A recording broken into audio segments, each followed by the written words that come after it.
Bhagavan Sri Ramana Maharshi's Words of Grace. Who am I? Self-Enquiry Spiritual Instruction. Sri Ramanasramam Tiruvannamalai 2005. Copyright Sri Ramanasramam Tiruvannamalai 1st edition, 2nd edition, 3rd edition, 4th edition, 1969, 1978, 1996 to 5,000 copies, 2005 to 2,000 copies. CC No. 1083. ISBN 8188018031. 1 Price Rs.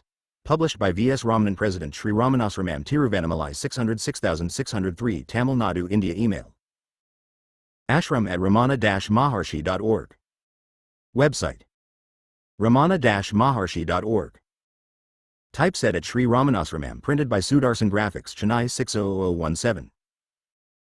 Prefatory note: the Asramam has published the 3 well-known works of Sri Bhagavan, namely Who Am I?, Self-Enquiry and Spiritual Instruction in Tamil in the form of a small volume. An English version of it is now issued for the benefit of devotees who do not know Tamil. Who Am I? Ibayat Mud is a connected exposition of the replies given by Sri Bhagavan to certain questions put to him by Sivaprakasam Pillai. Self-Enquiry, Aft Ferj Jri and Pa. W. is a similar exposition of the replies given to the questions put by Gambaram Seshaya. Spiritual Instruction, U. Contents page. Who Am I? 1. Self-Enquiry 1. Who Am I? 17.2. The Mind, 19.3. The World, 24.4. The Ego, 25.5. The Supreme Being, 27.6. Knowledge of the Supreme Self, 28.7. Worship of God, 38. Liberation, 31.9. The Eightfold Path of Yoga, 36.10. The Eightfold Path of Knowledge, 40.11. Renunciation, 42.12. Conclusion, 43. Spiritual Instruction 1. Importance of the Work, 47.2. Instruction, 48.3. Practice, 52.4. Experience, 64.5. Attainment, 67. Who am one? I who am one. Every living being longs always to be happy, untainted by sorrow, and everyone has the greatest love for himself, which is solely due to the fact that happiness is his real nature. Hence, in order to realize that inherent and untainted happiness, which indeed he daily experiences when the mind is subdued in deep sleep, it is essential that he should know himself. For obtaining such knowledge, the enquiry, who am I, in quest of the self, is the best means. Who am I? I am not this physical body, nor am I the 5 organs 1 of sense perception. I am not the 5 organs of external activity 2, nor am I the 5 vital forces 3, nor am I even the thinking mind. Neither am I that unconscious state of any science which retains merely the subtle vasanas, latencies of the mind, while being free from the functional activity of the sense organs in the mind, and being unaware of the existence of the objects of sense perception. Therefore, summarily rejecting all the above-mentioned physical adjuncts and their functions, saying, I am not this. No, 1. The eye, ear, nose, tongue, and skin, with their respective corresponding functions of sight, hearing, smell, taste, and touch. 1. The vocal organs that articulate speech and produce sound, hands and feet that govern the movements of the physical body, anus that excretes fecal matter, and the genital organ which yields pleasure. 3. Which control respiration, digestion and assimilation, circulation of blood, perspiration, and excretion. 4 Words of Grace. Nor am I this, nor this, that which then remains separate and alone by itself, that pure awareness is what I am. This awareness self is by its very nature Sat Chit Ananda, being consciousness bliss. If the mind, which is the instrument of knowledge and is the basis of all activity, subsides, the perception of the world as an objective reality ceases. Unless the illusory perception of the serpent in the rope ceases, the rope on which the illusion is formed is not perceived as such. 4. Similarly, unless the illusory nature of the perception of the world as an objective reality ceases, the vision of the true nature of the self, on which the illusion is formed, is not obtained. The mind is a unique power, Sakti, in the Atman, whereby thoughts occur to one. On scrutiny as to what remains after eliminating all thoughts, it will be found that there is no such thing as mind apart from thought. So then, thoughts themselves constitute the mind. Nor is there any such thing as the physical world apart from and independent of thought. In deep sleep there are no thoughts, nor is there the world. In the wakeful and dream states thoughts are present, and there is also the world. Just as the spider draws out the thread of the cobweb from within itself and withdraws it again into itself, in the same way the mind projects the world out of itself and absorbs it back into itself. The world is perceived as an apparent objective reality when the mind is externalized, thereby forsaking its identity with the self. When the world is thus perceived, the true nature of the self is not revealed. Conversely, when the self is realized, the world ceases to appear as an objective reality. 4. This analogy is based on a traditional story of the man who sees a rope in the twilight and mistakes it for a serpent and is therefore afraid without cause. Who am I? 5. By a steady and continuous investigation into the nature of the mind is transformed into that to which the I refers, and that is in fact the self. Mind has necessarily to depend for its existence on something gross, it never subsists by itself. It is this mind that is otherwise called the cell body, ego, jiva or soul. That which arises in the physical body as I is the mind. If one inquires whence the I thought in the body arises in the first instance, it will be found that it is from Hridayam 5 or the heart. That is the source and stay of the mind. Or again, even if one merely continuously repeats to oneself inwardly, I, with the entire mind fixed thereon, that also leads one to the same source. The first and foremost of all the thoughts that arise in the mind is the primal T-thought. It is only after the rise or origin of the T-thought that innumerable other thoughts arise. In other words, only after the first personal pronoun, I, has arisen, do the second and third personal pronouns, you, he, etc., occur to the mind, and they cannot subsist without the former. Since every other thought can occur only after the rise of the T-thought, and since the mind is nothing but a bundle of thoughts, it is only through the enquiry, who am I, that the mind subsides. Moreover, the integral T-thought, implicit in such enquiry, having destroyed all other thoughts, is itself finally destroyed or consumed, just as the stick used for stirring the burning funeral pyre is consumed. Even when extraneous thoughts sprout up during such enquiry, do not seek to complete the rising thought but instead, deeply inquire within, to whom has this thought occurred? 5. The word Hridayam consists of two syllables, HRT, and Ayam, center this, which signify, I am the heart. 6 words of grace. No matter how many thoughts thus occur to you, if you would with acute vigilance inquire immediately as and when each individual thought arises to whom it has occurred, you would find it is to me. If then you inquire, who am I? The mind gets introverted and the rising thought also subsides. In this manner, as you persevere more and more in the practice of self-enquiry, the mind acquires increasing strength and power to abide in its source. It is only when the subtle mind is externalized through the activity of the intellect and the sense organs that gross name and form constituting the world appear. When, on the other hand, the mind stays firmly in the heart, they recede and disappear. Restraint of the outgoing mind and its absorption in the heart is known as introversion, antarmupadribti. The release of the mind and its emergence from the heart is known as extroversion, babram ukha drishti. If in this manner the mind becomes absorbed in the heart, the ego or I, which is the center of the multitude of thoughts, finally vanishes and pure consciousness or self, which subsists during all the states of the mind, alone remains resplendent. It is this state, where there is not the slightest trace of the T-thought, that is the true being of oneself. And that is called quiescence or mona, silence. This state of mere inherence in pure being is known as the vision of wisdom.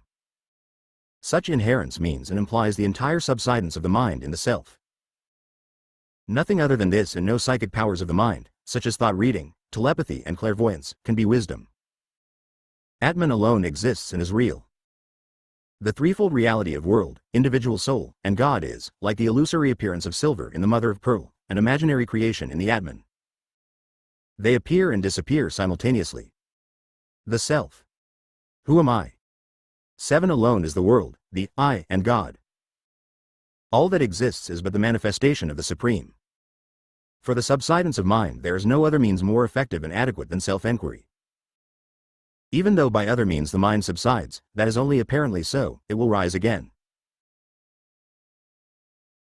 For instance, the mind subsides by the practice of pranayama, restraint and control of breath and vital forces, yet such subsidence lasts only as long as the control of breath and vital forces continues, and when they are released, the mind also gets released and immediately, becoming externalized, it continues to wander through the force of its subtle tendencies.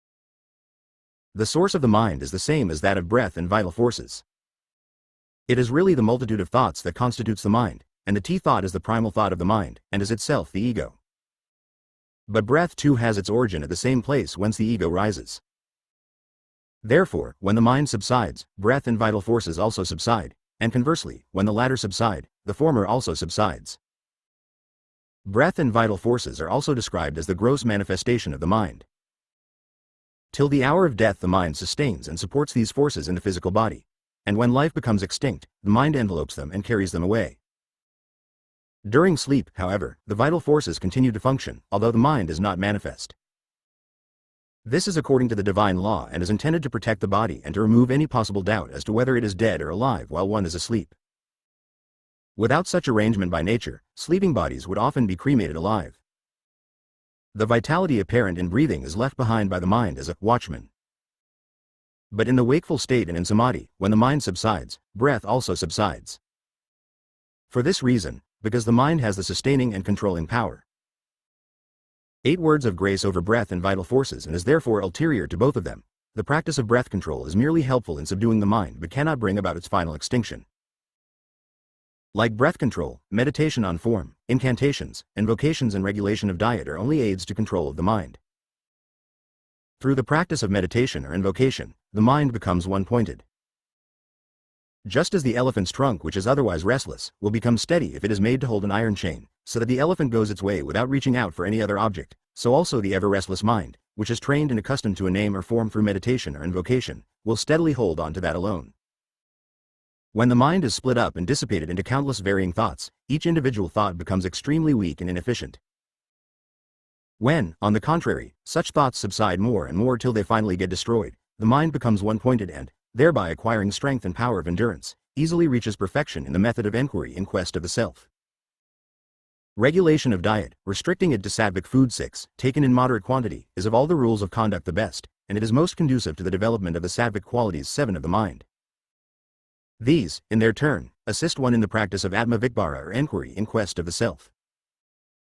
Countless visbhaya vasanas, subtle tendencies of the mind in relation to objects of sense gratification, coming one after the other in quick succession like the waves of the ocean, agitate the 6, i.e., simple and nutritious food which sustains but does not stimulate the physical body. 7.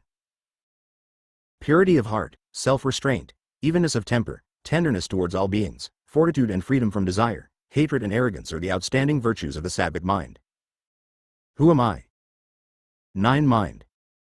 Nevertheless, they too subside and finally get destroyed with progressive practice of Atma Dhyana or meditation on the self. Without giving room even to the thought which occurs in the form of doubt, whether it is possible to stay merely as the very self, whether all the vasanas can be destroyed, one should firmly and unceasingly carry on meditation on the self. However sinful a person may be, if he would stop wailing inconsolably, alas, I am a sinner, how shall I attain liberation? And, casting away even the thought that he is a sinner, if he would zealously carry on meditation on the self, he would most assuredly get reformed. So long as subtle tendencies continue to inhere in the mind, it is necessary to carry on the enquiry, who am I? As and when thoughts occur, they should, one and all, be annihilated then and there, at the very place of their origin, by the method of enquiry in quest of the self. Not to desire anything extraneous to oneself constitutes vairagya, dispassion, or nirasa, desirelessness. Not to give up one's hold on the self constitutes jnana, knowledge. But really vairagya and jnana are one and the same. Just as the pearl diver, tying stones to his waist, dives down into the depths, and gets the pearl from the seabed, so every aspirant, pledged to vairagya can dive deep into himself and realize the precious Atman. If the earnest seeker would only cultivate the constant and deep contemplative remembrance, smrti, of the true nature of the self till he has realized it, that alone would suffice. Distracting thoughts are like the enemy in the fortress. As long as they are in possession of it, they will certainly sally forth. But if, as and when they come out, you put them to the sword, the fortress will finally be captured. God and the Guru are not really different, they are identical. He that has earned the grace of the Guru shall. 10 words of grace undoubtedly be saved and never forsaken, just as the prey that has fallen into the tiger's jaws will never be allowed to escape. But the disciple, for his part, should unswervingly follow the path shown by the master. Firm and disciplined adherence in the Atman without giving the least scope for the rise of any thought other than the deep contemplative thought of the self, constitutes self-surrender to the Supreme Lord. Let any amount of burden be laid on him, he will bear it all. It is, in fact, the indefinable power of the Lord that ordains, sustains and controls everything that happens. Why then, should we worry, tormented by vexatious thoughts, saying, shall we act this way? No, that way, instead of meekly but happily submitting to that power? Knowing that the train carries all the weight, why indeed should we, the passengers traveling in it, carry our small individual articles of luggage on our laps to our great discomfort, instead of putting them aside and sitting at perfect ease? That which is bliss is also the self. Bliss and the self are not distinct and separate but are one and the same. And that alone is real. In no single one of the countless objects of the mundane world is there anything that can be called happiness. It is through sheer ignorance and unwisdom that we fancy that happiness is obtained from them. On the contrary, when the mind is externalized, it suffers pain and anguish. The truth is that every time our desires get fulfilled, the mind, turning to its source, experiences only that happiness which is natural to the self. Similarly, in deep sleep, in spiritual trance, samadhi, when fainting, when a desired object is obtained, or when evil befalls an object considered undesirable, the mind turns inwards and enjoys that bliss of Atman. Thus wandering astray, forsaking the self, and returning to it again and again is the interminable and wearisome lot of the mind. Who am I? 11. It is pleasant under the shade of a tree and scorching in the heat of the sun outside. A person toiling in the sun seeks the cool shade of the tree and is happy under it. After staying there for a while, he moves out again, but, unable to bear the merciless heat of the sun, he again seeks the shade. In this way he keeps on moving from shade to sun and sun to shade. It is an unwise person who acts thus, whereas the wise man never leaves the shade. In the same way the mind of the enlightened sage, Jnani, never exists apart from Brahman, the Absolute. The mind of the ignorant, on the other hand, entering into the phenomenal world, suffers pain and anguish, and then, turning for a short while towards Brahman, it experiences happiness. Such is the mind of the ignorant. This phenomenal world, however, is nothing but thought. When the world recedes from one's view, that is when one is free from thought, the mind enjoys the bliss of the self. Conversely, when the world appears, that is when thought occurs, the mind experiences pain and anguish. Not from any desire, resolve or effort on the part of the rising sun, but merely due to the presence of his rays, the lens emits heat, the lotus blossoms, water evaporates, and people attend to their various duties in life. In the proximity of the magnet the needle moves. Similarly the soul or jiva, subjected to the threefold activity of creation, preservation, and destruction which takes place merely due to the unique presence of the Supreme Lord, performs acts in accordance with its karma, aids and subsides to rest after such activity. But the Lord himself has no resolve, no act or event touches even the fringe of his being. This state of immaculate aloofness can be likened to that of the sun, which is untouched by the activities of life, or to that of the i.e., the fruits of past actions which are being worked out in the present life. 12 words of grace, all-pervasive ether, which is not affected by the interaction of the complex qualities of the other four elements. All scriptures without any exception proclaim that for attaining salvation, the mind should be subdued, and once one knows that control of the mind is their final aim, it is futile to make an interminable study of them.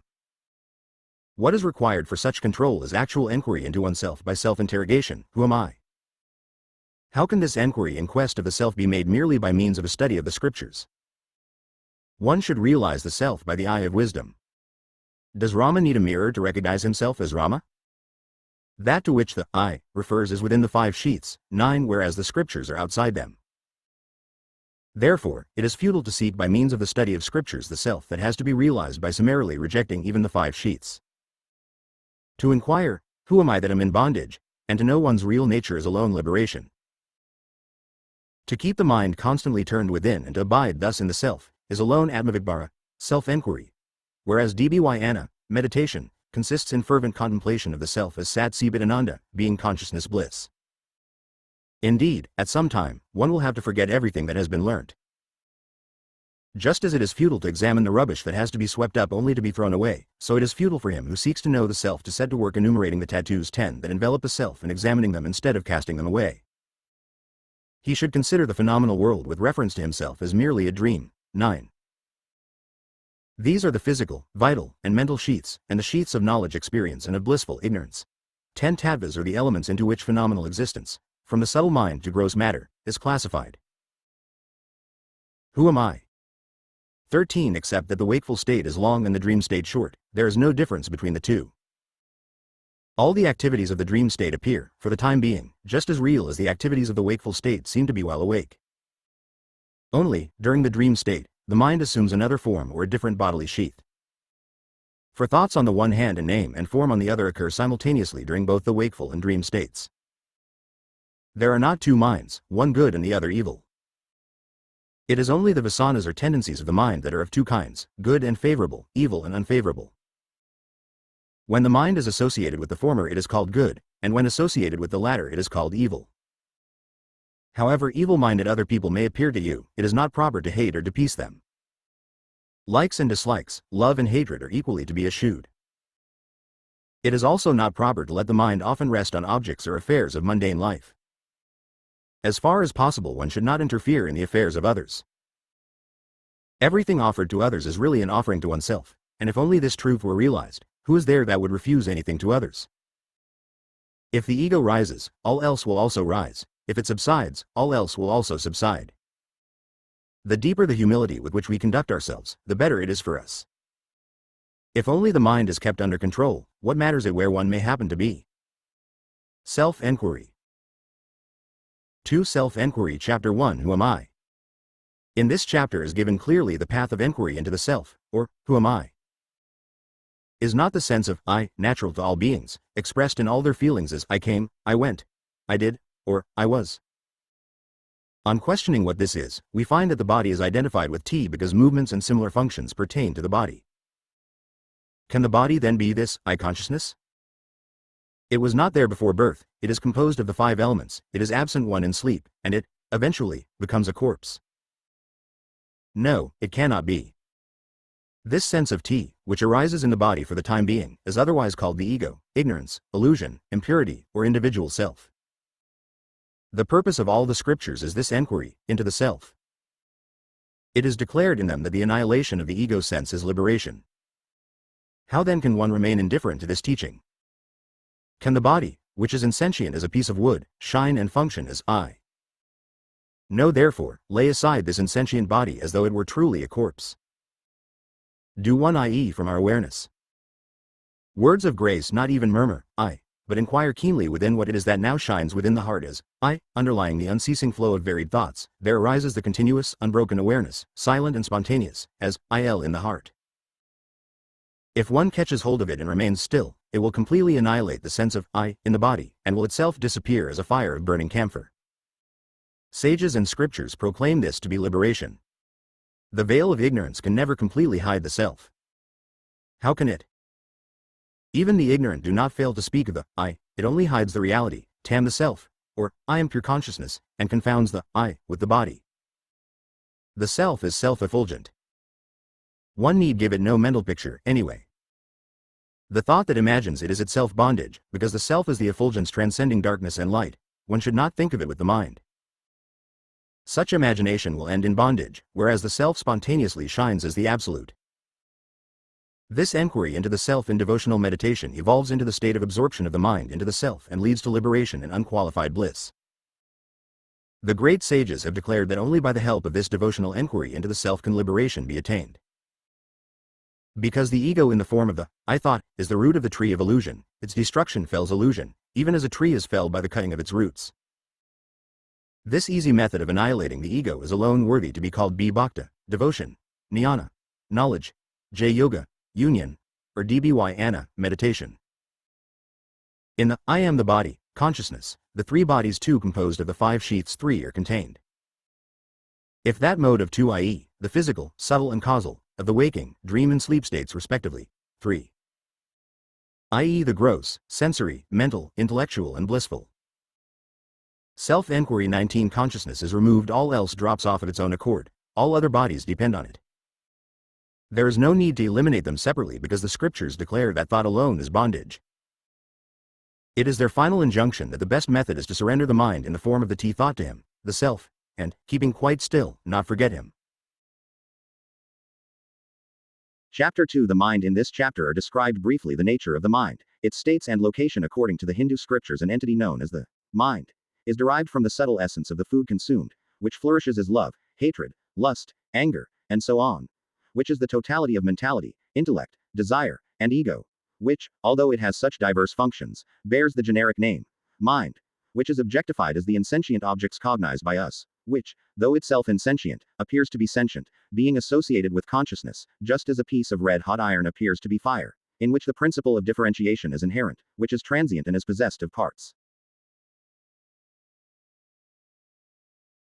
Chapter 2. The mind. In this chapter are described briefly the nature of the mind, its states and location according to the Hindu scriptures. An entity known as the mind is derived from the subtle essence of the food consumed, which flourishes as love, hatred, lust, anger, and so on, which is the totality of mentality, intellect, desire, and ego, which, although it has such diverse functions, bears the generic name, mind, which is objectified as the insentient objects cognized by us, which, though itself insentient, appears to be sentient, being associated with consciousness, just as a piece of red-hot iron appears to be fire, in which the principle of differentiation is inherent, which is transient and is possessed of parts capable of being molded into any shape like lac, gold, or wax, which is the basis of all root principles tattvas, which is located in the heart like sight in the eye and hearing in the ear, which gives its character to the individual's self and which, on thinking of the object already associated with the consciousness reflected on the brain, assumes a thought form, which is in contact with that object through the five senses operated by the brain, which appropriates such cognizance to itself with the feeling, I am cognizant of such and such, enjoys the object and is derived from the subtle essence of the food consumed, which flourishes as love, hatred, lust, anger, and so on, which is the totality of mentality, intellect, desire, and ego, which, although it has such diverse functions, bears the generic name, mind, which is objectified as the insentient objects cognized by us, which, though itself insentient, appears to be sentient, being associated with consciousness, just as a piece of red-hot iron appears to be fire, in which the principle of differentiation is inherent, which is transient and is possessed of parts capable of being molded into any shape like lac, gold, or wax, which is the basis of all root principles tattvas, which is located in the heart like sight in the eye and hearing in the ear, which gives its character to the individual self and which, on thinking of the object already associated with the consciousness reflected on the brain, assumes a thought form, which is in contact with that object through the five senses operated by the brain, which appropriates such cognizance to itself with the feeling, I am cognizant of such and such, enjoys the object and is finally satisfied. Capable of being molded into any shape like lac, gold, or wax, which is the basis of all root principles tattvas, which is located in the heart like sight in the eye and hearing in the ear, which gives its character to the individual self and which, on thinking of the object already associated with the consciousness reflected on the brain, assumes a thought form, which is in contact with that object through the five senses operated by the brain, which appropriates such cognizance to itself with the feeling, I am cognizant of such and such, enjoys the object and is finally satisfied. 20 words of grace to think whether a certain thing may be eaten is a thought form of the mind. It is good. It is not good. It can be eaten. It cannot be eaten. Discriminating notions like these constitute the discriminative intellect. Because the mind alone constitutes the root principle manifesting as the three entities of ego, God, and world, its absorption and dissolution in the self is the final emancipation known as Kaivalya, which is the same as Brahman. The senses, being located externally as aids for the cognition of objects, are exterior. The mind, being internal, is the inner sense. Within, and without, or relative to the body, they have no significance in the absolute. For the purpose of showing the whole objective world to be within, and not without, the scriptures have described the cosmos as being shaped like the lotus of the heart. But that is not other than the self. Just as the goldsmith's wax ball, although hiding minute specks of gold, still looks like a simple lump of wax, so too all the individuals merged in dark ignorance, avidya, or the universal veiling, maya, are only aware of any science in their sleep. In deep sleep the physical and subtle bodies, though entering in the dark veiling, still lie merged in the self. From ignorance sprang the ego, the subtle body. The mind must be transformed into the self. Mind is, in reality, only consciousness, because it is pure and transparent by nature. In that pure state, however, it cannot be called mind. The wrong identification of one thing with another one is the work of the contaminated mind. That is to say, one I, E. The mistaken view that attributes the reality of the self to the material world as existing by itself independent of the conscious principle. This is due to the false identification of the self with the physical body, as a result of which the ignorant person assumes that what is outside and independent of the physical body is also outside and independent of the conscious principle. Self-Enquiry 21. The pure, uncontaminated mind, being absolute consciousness, on becoming oblivious of its primary nature, is overpowered by the quality of darkness, tamas, and manifests as the physical world. Similarly, overpowered by activity, rajas, it identifies itself with the body and, appearing in the manifested world as I, mistakes this ego for the reality. Thus, swayed by love and hatred, it performs good and bad actions, and is, as the result, caught up in the cycle of births and deaths. It is the experience of everyone that in deep sleep and in a faint he has no awareness of his own self or of objectivity. Later the experience, I woke up from sleep, I regained consciousness, is the distinctive knowledge born of the natural state. This distinctive knowledge is called Vijnana. It shines not by itself but by always adhering either to the self or the non-self. When it inheres in the self, it is called true knowledge. it is awareness of the mental mode in the self, or perpetual awareness, and when this distinctive knowledge combines with the non-self, it is called ignorance. The state in which it inheres in the self and shines as the self is termed abham spirana, or the pulsation of the self. This is not something apart from the self, it is a sign of the forthcoming realization of the self. However, this is not the state of primal being. The source in which this pulsation is revealed is called prajnana, consciousness. It is this source that Vedanta proclaims as prajnana gabbana. The Vivekatpadamani of Sankaracharya describes this eternal state as follows: in the sheath of intelligence shines eternally Atman, the self-effulgent witness of all. Making that thy goal, which is quite different from the unreal, enjoy it by experience, through unbroken thought current as thy own self. The ever-luminous self is one and universal. Notwithstanding the individual's experience of the three states, waking, dream, and deep sleep, the self remains pure and changeless. It is not 22 words of grace limited by the three bodies, physical, mental, and causal, and it transcends the triple relation of seer, sight, and seen.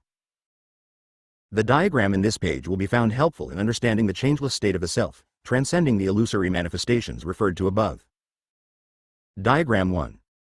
Flame represents the self. 2. Door sleep. 3. Doorway intellectual principle, Mahat, as the source of the ego, Ahankar. 4. Inner wall ignorance, Avidya. 5. Crystal mirror ego. 6. Windows 5 senses. 7. Inner chamber causal body during sleep. 8. Middle chamber subtle body in dream state. 9. Open courtyard physical body in waking state. The inner and the middle chambers together with the open courtyard represent the individual.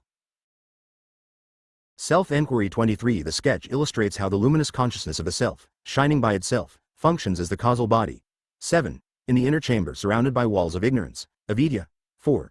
And led by the door of sleep. 2. Which is moved by the vital forces, due to the lapse of time and according to destiny, through the doorway. 3. Against the interposed mirror of the ego. 5. It passes with the light reflected therefrom into the middle chamber of the dream state. 8. Later is projected into the open courtyard of wakefulness. 9. Through the passage of the 5 senses or windows. 6. When the door of sleep, 2, is shut by the force of mind, i.e. the vital forces, due to the lapse of time and according to destiny, it retires from the wakeful and dream states into deep sleep and remains merely as itself without the ego sense. The sketch also illustrates the serene existence of the self as different from the ego and from the 3 states of sleep, dream, and wakefulness. The individual self resides in the eye during the waking state, in the neck too during the dream state, and in the heart during deep sleep. But the heart is the chief among these places, and therefore the individual self never entirely leaves the heart. Although it is specifically said that the neck is the seat of the mind, the brain of the intellect, and the heart are the whole body of the ego, still the scriptures state conclusively that the heart is the seat of that totality of the inner senses 3 which is called the mind. The sages, having investigated all the different versions of the scriptures, briefly stated the whole truth that it is the experience of everyone that the heart is primarily the seat of the I. 2 at the back of the neck is the medulla oblongata. 3. Antakarana, in the original, meaning the mind, intellect, and ego collectively. 24 Words of Grace Chapter 3 The world. In this chapter it is shown that the world has no reality of its own and does not exist apart from the self-creation. The main purpose of the scriptures is to expose the illusory nature of the world and to reveal the Supreme Spirit as the only reality. They have built up the theory of creation with this sole end in view. They even go into details and entertain the lowest order of seekers with the narration of the successive appearance of the spirit, of the disequilibrium one of reflected consciousness, of the fundamentals of elements, of the world, of the body, of life, and so on. But for the higher order of seekers the scriptures would say, in short, that the whole world appears like a panorama in a dream with an apparent objectivity and independent existence due to ignorance of the self and consequent obsession with obtrusive thoughts. They seek to show the world as an illusion in order to reveal the truth. Those who have realized the self by direct and immediate experience clearly perceive beyond all doubt that the phenomenal world as an objective, independent reality is wholly non-existent. 1. Prakrti, in the original meaning, the disturbance of the balance of the 3 qualities in nature, viz. Harmony, activity, and darkness, which precede the manifestation of primordial matter. Self-Enquiry 25 Discrimination between the seer and the seen object seen, insentient the body, a pot, etc. The eye the seer. Sentient the eye the optic nerve center. In the optic nerve center the mind, the individual self, the brain, the mind, the individual self or ego, pure consciousness, since the self, which is pure consciousness, cognizes everything, as stated in the classification above, it is the ultimate seer. All the rest, ego, mind, etc., are merely its objects. The subject in one line becomes the object in the next, so each one of them except the self or pure consciousness is a merely externalized object and cannot be the true seer. Since the self cannot be objectified, not being cognized by anything else, and since the self is the seer seeing all else, the subject-object relation and the apparent subjectivity of the self exist only on the plane of relativity and vanish in the absolute. There is in truth no other than the self, which is neither the seer nor the seen, and is not involved as subject or object. Chapter 4 The Ego, Jiva. In this chapter the self-eadiyamdi, itself is said to be the ego, jiva, and the nature of the ego is explained. The mind is nothing else than the e-thought. The mind and the ego are one and the same. Intellect, will, ego, and individuality are collectively the same mind. It is like a man. 26 words of grace being variously described according to his different activities. The individual is nothing else than the ego, which, again, is only the mind. Simultaneously with the rise of the ego, the mind appears, associated with the reflected nature of the self, like the red-hot iron in the example point 1. How is the fire in the red-hot iron to be understood? As being one with it. Since the individual is nothing else than the ego and is inseparable from the self, as the fire and the red-hot iron are, there is no other self to act as witness of the individual than the individual himself functioning as the ego, which after all is only the mind associated with reflected consciousness. The very same self not only shines unaffected in the heart, like the fire in the iron, too, but is also infinite like space. It is self-luminous in the heart as pure consciousness, as the one without a second and, manifesting universally as the same in all individuals, it is known as the Supreme Spirit. Heart is merely another name for the Supreme Spirit, because he is in all hearts. Thus the red-hot iron is the individual, the fiery heat is the witnessing self, the iron is the ego. The pure fire is the eliminate and all-knowing Supreme Spirit. 1. It is a commonly used example in India that, just as red-hot iron partakes of the nature of fire through contact with it, so the mind or ego partakes of the nature of consciousness through contact with the self. 2. Just as the fire in the red-hot iron is unaffected by the hammer blows, which only change the shape of the metal, so the vicissitudes of life, pleasure and pain, affect only the ego, the self ever remaining pure and undefiled. Self-Enquiry Chapter 527 The Supreme Being. In this chapter it is shown that the form of the self is the form of God and he is in the form of the I, the universal principle underlying the correspondence between the ideas, within and the objects, without, is the true significance of the term, mind. Therefore, the body and the world which appear as external to oneself are only mental reflections. It is only the heart that manifests in all these forms. In the core of the all-comprehensive heart, that is, in the expanse of the pure mind, there is the self-luminous I, always shining. Because it is manifest in everybody, it is also called the omniscient witness, or the fourth state. Point 1. The infinite expanse is the reality known as the Supreme Spirit or the Self, which shines without egoism as the consciousness within the I, as the one in all individuals. What is beyond the fourth state is only this. Let it be meditated on, the expanse of absolute consciousness which shines, all-pervading, within and without, the illumination of the fourth state, like space which simultaneously pervades the inmost blue core of a luminous flame and the innate space beyond. The true state is that which shines all over, as space includes and extends beyond the flame. No heed should be paid to the light. Enough to know that the real is the state free from ego. That everyone points to the chest when referring to himself by gesture, one waking is the first state, dreaming is the second, and deep sleep is the third. Since pure consciousness subsists during all the three states and also transcends them, it cannot strictly be classified along with the other three states, though it is technically called the fourth state. 28 words of grace is sufficient proof that the Absolute resides as the self in the heart. The Rishi Vasishtha also says that searching for the self outside oneself, oblivious of its constantly shining as I, within the heart, is like throwing away an invaluable celestial gem for a sparkling pebble. Vedantists too consider it a sacrilege to regard the one creating, sustaining, and absorbing Supreme Self as the separate gods, Ganapati, Brahma, Vishnu, Rudra, Maheswara, and Sadashiva. Point 3. Chapter 6 Knowledge of the Supreme Self. In this chapter is described the method of realizing the self. When the mind in the form of the ego, which takes the body for the self and strays outwards, is curbed within the heart, the sense of T in the body relinquished, and enquiry made with a still mind as to who it is that dwells in the body, a subtle illumination will be experienced as I, which is no other than the Absolute, the Self, seated in the lotus of the heart, in the city of the body, the tabernacle of God. Then one should remain still, with the conviction that the self shines as everything yet nothing, within, without, and everywhere, and is also the adherents of the Hindu doctrine which postulates one supreme reality and dismisses the names and forms of all else as illusion. 3. Ganapati is the son of Rudra, Brahma is the god of creation, Vishnu of preservation, Rudra or Shiva of destruction, Maheswara of universal veiling, Sadasiva is the deity whose bestowal of grace removes the veiling. Self-Enquiry 29 Transcendental Being. This is known as meditation on the truth conveyed by the dictum, Sivoham, I am Shiva, and is also called the fourth state. That which is even beyond this subtle experience is God, variously termed the state beyond the fourth, the omnipresent, supreme being which shines as the core of the divine flame within, and described as manifesting in concentration and meditation, the sixth and seventh steps of the eightfold yoga, the expanse of the heart, pure consciousness, the absolute shining in the mind's sky, bliss, the self, and wisdom. By long, continuous, and steady practice of this meditation on the self as, I am the supreme, the veil of ignorance in the heart and all the resultant obstructions will be removed, and perfect wisdom will result. Knowing in this manner the real indwelling in the cavity of the heart, in the tabernacle of the body, is indeed realizing the absolute, which is inherent in all, because the heart comprises all that exists.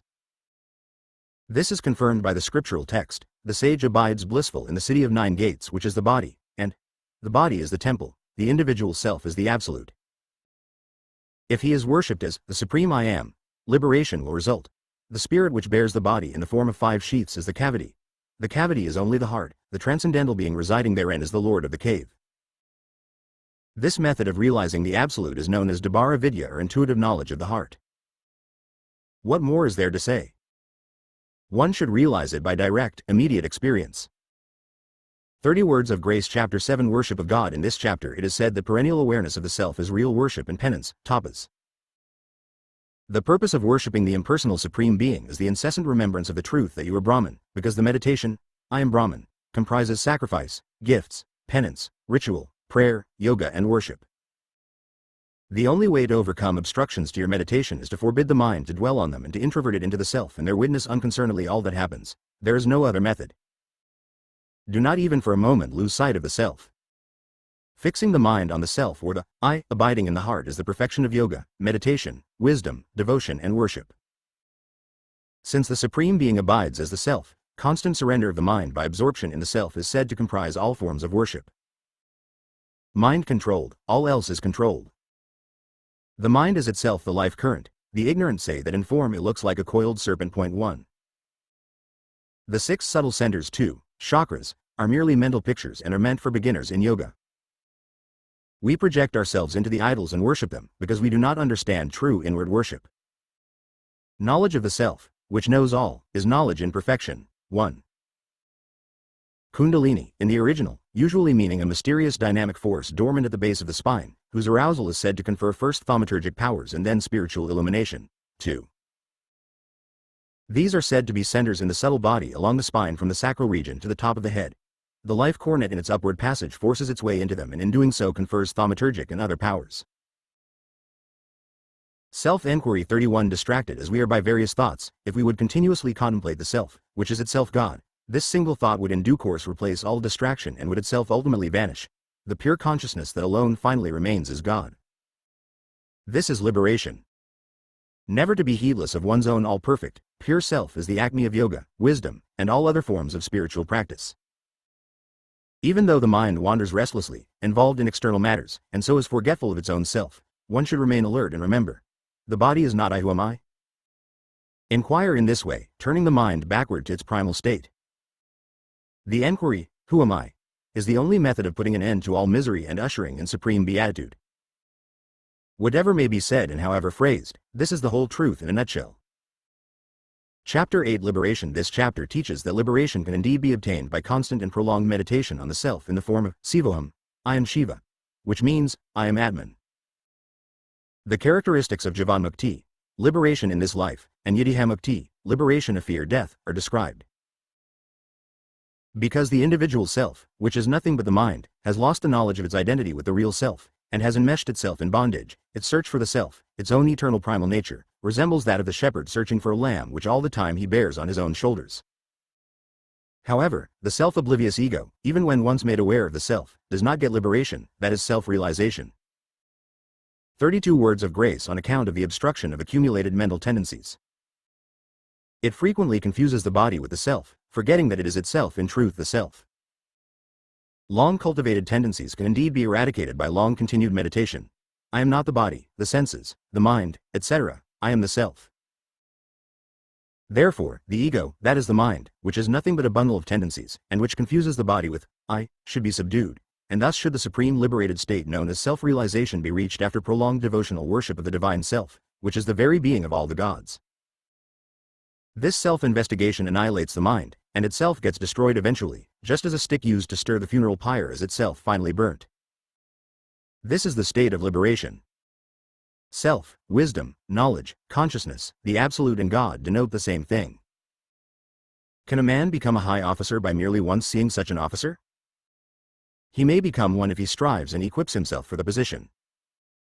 Similarly, can the ego, which is in bondage as the mind, become the divine self, simply because it has once glimpsed that it is the self?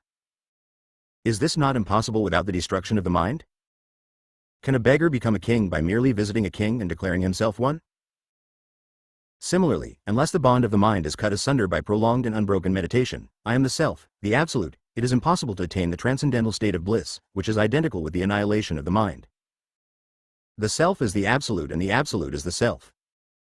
The self is the Absolute alone. That which is covered with husk is paddy, and when dehusked becomes rice. So also, when under bondage of action one is the individual self, and when the veil is removed one shines as the Absolute. Thus proclaim the scriptures, which further declare, the mind should be drawn within and restrained in the heart until the ego sense, which self-enquiry 33 sprouts as the ignorant mind, is therein destroyed. This is wisdom and meditation as well, all else is mere lecturing and pedantry, and, in consonance with this final word, one should fix the mind on him, be aware of him and realize him by every possible endeavor.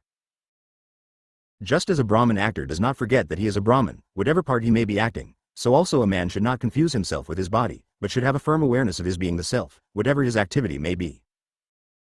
This awareness will manifest as the mind gets absorbed in its own primal state. Such absorption leads to bliss supreme, when the self reveals itself spontaneously. Then one will not be affected by pleasure and pain, which result from contact with external objects. Everything will be perceived without attachment, as in a dream. Such thoughts as, is this good or that? Is this to be done or that, should not be allowed to arise. Immediately a thought arises, it should be annihilated at its source. If entertained even for a little while, it will hurl one down headlong like a treacherous friend.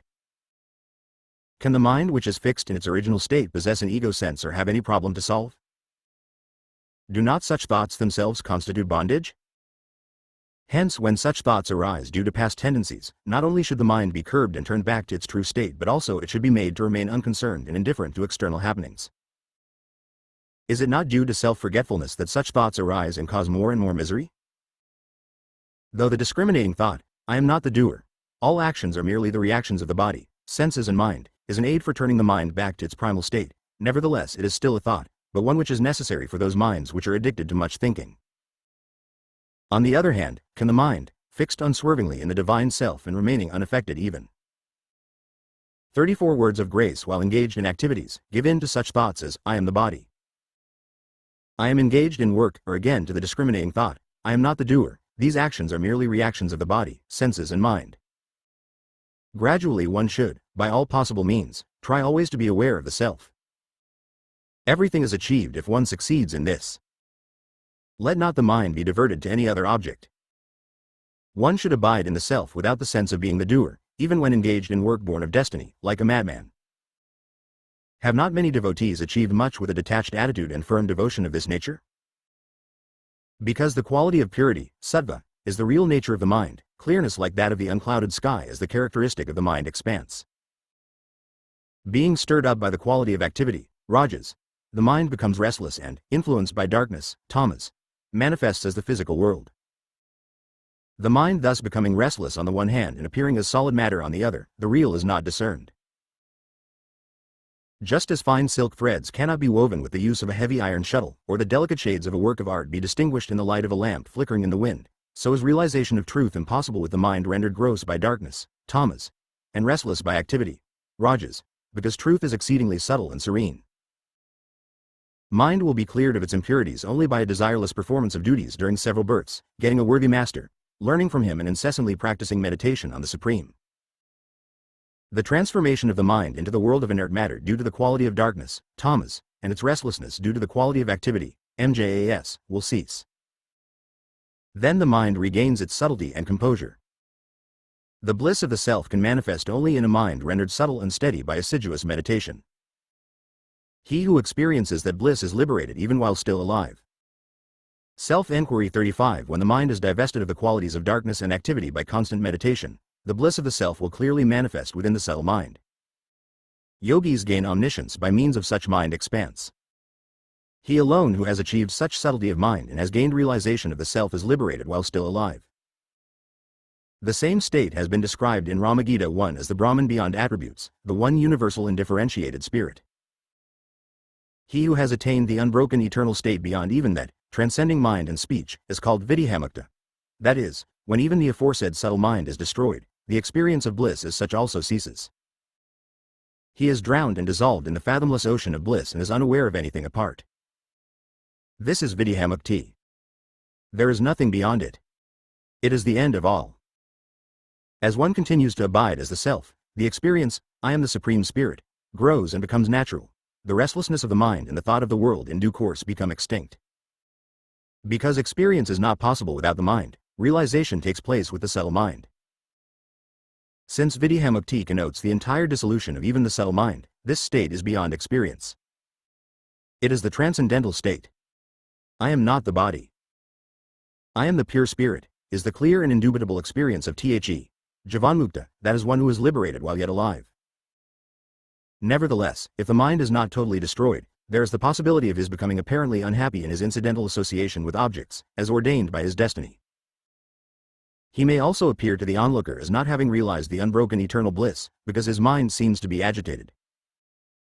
However, the bliss of liberation in life is possible only to the mind made subtle and serene by long-continued meditation. 1. Ancient Hindu Sacred Work. 36 Words of Grace Chapter 9 The Eightfold Path of Yoga. In this chapter is described the path of yoga for obtaining self-realization, getting control of the mind through control of breath. For achieving devotion in the form of meditation described in the previous chapter, steps like yama and niyama, the first two stages in Ashtanga or Eightfold Yoga, explained below, are prescribed. These have two forms, one of the nature of yoga and the other of jnana. Control over breath is yoga. Elimination of the mind is jnana. Which of these comes more easily to the aspirant depends on his inherent tendencies and maturity. Both lead to the same result, since by control of breath the mind gets controlled, and by elimination of the mind the breath gets controlled. The object of both these methods is the subsidence and elimination of the mind. Yama, moral self-control, which is necessary preliminary to the yogic path. In detail: abstention from lying, killing, theft, lust and covetousness. Niyama, disciplinary observances. Asana, postures. Pranayama, breath control. Pratyahara, withdrawal of the senses from external objects. Dharana, concentrated attention. Dhyana, steady uninterrupted contemplation. And Samadhi, identification of oneself with the Atman. These 8 are the elements of yoga. Of these, breath control consists of exhalation, inhalation and retention. While in all the sastras it is said that exhalation and inhalation should be equal and retention twice their length, in Raja Yoga, retention of breath is 4 times as long as inhalation and twice as long as exhalation. The breath control of the Raja Yoga path is superior to other. Self-Enquiry 37 Kinds. If this breath control is practiced according to one's capacity, without strain but regularly, the body gets fatigued in a way but becomes still, and the desire to be in a state of bliss gradually arises in the mind. Then pratyahara must be attempted. This unifies the mind and makes it one-pointed, so that it does not run after the external objects of name and form. Since the mind that has till now run after externals can rarely withdraw and steady itself, efforts are made to unify and steady it by holding it to a particular aim by the following means: pranava japa, the incantation of Om, and other incantations made mentally, fixing the attention between the eyebrows, concentrating on the tip of the nose, hearing the sounds arising within the ears alternately, i.e., striving to hear the sound in the left ear with the right ear and vice versa. Dibharana, concentrated attention, must then be attempted. This means fixing the mind on a center fit for meditation. The heart and Brahmarandra, fontanelle of aperture in the crown of the head, are recommended as fit spots for Dibharana. The mind is fixed on either of these spots while conceiving of one's personal deity in the form of a flame of light shining there. If one fixes one's attention on the heart, it is the 8-petaled lotus. If on the Brahmarandra, it is also the 8-petaled lotus, though said to consist of Sabhasradala, 1,000 petals, or 125 small petals. Thus concentrating, one must meditate that one is not a separate being from one's deity and that flame of light is the form of one's Atma, spirit or self. In other words, it is meditation on, I am He. The scripture says that the all-pervasive Brahman itself is shining in the heart as I, the witness of the intellect. If one asks, who am I? Then he, the deity or the Atma, will be found shining, throbbing, as I, in the lotus of the heart. Practicing this is also meditation and is much better than the I am He meditation. A man can practice whatever. 38 words of grace comes easy to him. By practice of this kind of meditation, one becomes unaware of oneself and what one is doing and one's mind gets absorbed in the self. The subtle state in which even the pulsation subsides is the state of samadhi. Only, one must guard against sleep in this state. Then it will confer supreme bliss. If anyone practices this daily and regularly, God will bless him on the supreme path, on which he will attain perfect peace. As there are elaborate treatises on the elements of Ashtanga Yoga, only as much as is necessary is written here. Anyone who desires to know more must resort to a practicing yogi with experience and learn from him in detail. Pranava is incantation of Om with 3.5 units, A, U, M, and a half unit of M. Avisa stands for the waking state, the gross body and creation. U stands for the dream state, the subtle body and preservation. M stands for deep sleep, the self at rest in sleep, the causal body and dissolution. The half unit stands for the fourth state, the true state of the I or self. The state beyond this is the state of pure bliss. The fourth state obtained in meditation as one's true state contains within itself A, U, M and the half unit and so is called the state in which all sound forms have subsided. It is also called silent incantation and non-dual incantation, which is the essence of all incantations. It is for obtaining this true experience of Om that in the stage of Pratyabhara, silent incantation is prescribed. The soul attains conscious immortality through meditating upon that principle ever shining like the flame of light possessing the effulgence of lightning, residing as all-pervading in the midst of the heart lotus with 8 petals, the size of a thumb and described variously as Kailasa, Vaikunta, and Paramapad. The seeker is advised to meditate in accordance with this text. A sense of inconstancy in the self may appear to arise and also of differentiation between the meditator and what? Self-enquiry 39 he meditates upon. The seeker is advised to meditate upon his own self because that flame which is throbbing as I is the self. Therefore there need be no doubting this scriptural text. Of all forms of meditation Atma Dhyana, meditation on the self, which has just been described, is the best. If that is achieved there is no need to attempt other forms of meditation, because all are included in it. Other forms are advised only to help achieve success in this. The form of meditation one follows will depend on one's maturity of mind. Though the various modes of meditation may appear different, yet they all converge on the same point. There is no need to doubt this.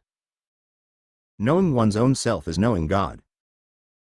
Not knowing the nature of him who meditates but meditating on God as foreign to one's own self is like measuring one's shadow with one's foot. You go on measuring while the shadow also goes on receding further and further. So say the scriptures. Hence meditation on the self is the best, because the self alone is the supreme self of all the gods. Chapter 10 The Eightfold Path of Knowledge. In this chapter is described the Jnanamarga, the path of knowledge, which leads to self-realization through realization that the Supreme is one and indivisible. Detailed description of the phases Ulnayana Ashtanga, the Eightfold Path of Knowledge, such as Siyama and Niyama is beyond the scope of this small work. Exhalation in this path means giving up the two aspects of name and form, of body and world. Inhalation is taking in, grasping, the sat, being, chit. 40 words of grace, consciousness, ananda, bliss, aspects pervading names and forms. Retention of breath is retaining them, assimilating what has been taken in. Pratyabhara is being ever on the vigil that the rejected names and forms do not intrude again into the mind. Dibharana is retaining the mind in the heart, so that it does not wander, by holding firm to the concept already grasped, that is, I am the Sat Chit Ananda Atman, the self which is being consciousness bliss. Dibhyana, meditation, is steady abidance as Abham Swarupa, in one's true form, which is experienced as IL of its own accord, just as when inquiring, who am I? By stilling this corpse of a body of 5 sheets. For this kind of breath control there is no need of such regulations as asanas, postures, etc. One may practice it in any place or time. The primary aim is to fix the mind in the heart at the feet of the Lord shining as the self and never to forget him. Forgetfulness of the self is the source of all misery. Elders say that such forgetfulness is death to the aspirant after liberation. It may be asked if the regular breath control of Raja Yoga, a yogic path, is unnecessary. To this we reply, it is useful, but its value lasts only as long as one is practicing it, whereas the breath control of the Eightfold Path of Knowledge is a permanent help. The aim of both kinds of breath control is to remember the self and to still the mind. Therefore, until the mind has subsided in the heart by means of breath control or self-enquiry, regular yogic breath control remains necessary, further than that there is no need for it. The Kavala Kumbhaka type of breath control is of such nature that the breathing subsides in the heart even without control of inhalation and exhalation. One may practice the methods of either yoga or jnana, knowledge, as one chooses. All the scriptures aim at control of the mind, since destruction of the mind is moksha or liberation. Yoga is control of the breath, while the methods of jnana or knowledge is too. Self-enquiry 41 see everything as a form of truth or as Brahman, the one and indivisible. It depends on a person's maturity which of these two paths will appeal to him. The path of knowledge is like taming an unruly bull by showing it a bundle of grass, that of yoga is like taming it by beating and yoking it. So say those who know. Fully competent persons reach the goal by controlling the mind established and fixed in the truth of Vedanta, knowing the certainty of the self, and seeing their self and everything as Brahman. Those who are less qualified fix the mind in the heart by means of breath control and prolonged meditation on the self. Those who are still less qualified reach higher stages by methods such as breath control. Bearing this in mind, the yoga of the control of mind is classified as the Eightfold Path of Knowledge and of Yoga. It is enough if breath control is practiced till Kavala Kumbhaka is achieved. Direct experience of samadhi can also be attained by devotion, bhakti, in the form of constant meditation, dhyana. Kavala Kumbhaka with self-enquiry, even without control of inhalation and exhalation, is an aid to this. If that becomes natural to one, it can be practiced at all times even during worldly activity, and there is no need to seek a special place for it. Whatever a person finds suitable may be practiced. If the mind gradually subsides, it does not matter if other things come or go.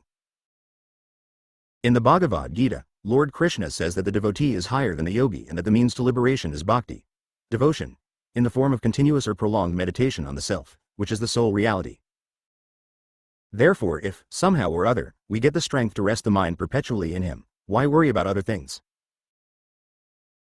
42 Words of Grace Chapter 11 Renunciation. In this chapter the entire effacement of thought is said to be the only true sannyasa, renunciation.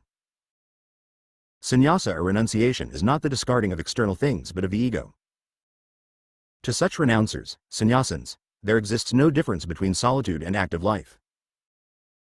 The Rishi Vasistha says, just as a man, whose mind is preoccupied, is not aware of what is in front of him, so also the sage, though engaged in work, is not the doer thereof, because his mind is immersed in the self without the uprising of the ego.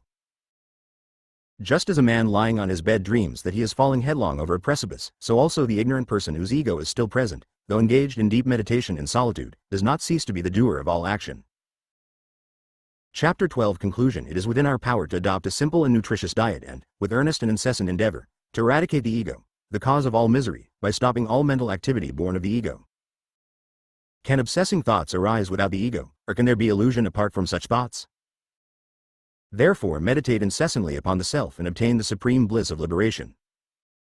This indeed is the purport of this work. Spiritual Instruction.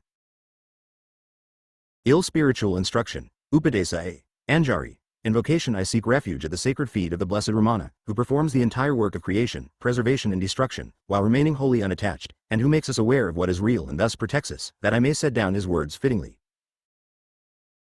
Importance of the work worshipping with the instruments, of thought, word and body, the sacred lotus feet of Bhagavan Sri Ramana Maharshi, the very embodiment of the beginningless infinite supreme Brahman, the Satchidananda, existence, consciousness, bliss. I have gathered this bouquet of the flowers of his instructions, Upadesa Manjari, for the benefit of those who are foremost among the seekers of liberation and who are adored by learned persons, in order that they might adorn themselves with it and attain salvation. This book is an epitome of the immortal words of that great soul, Sri Ramana Maharshi, whose teachings entirely 46 Words of Grace dispelled the doubts and wrong notions of this humble person even as the sun dispels darkness.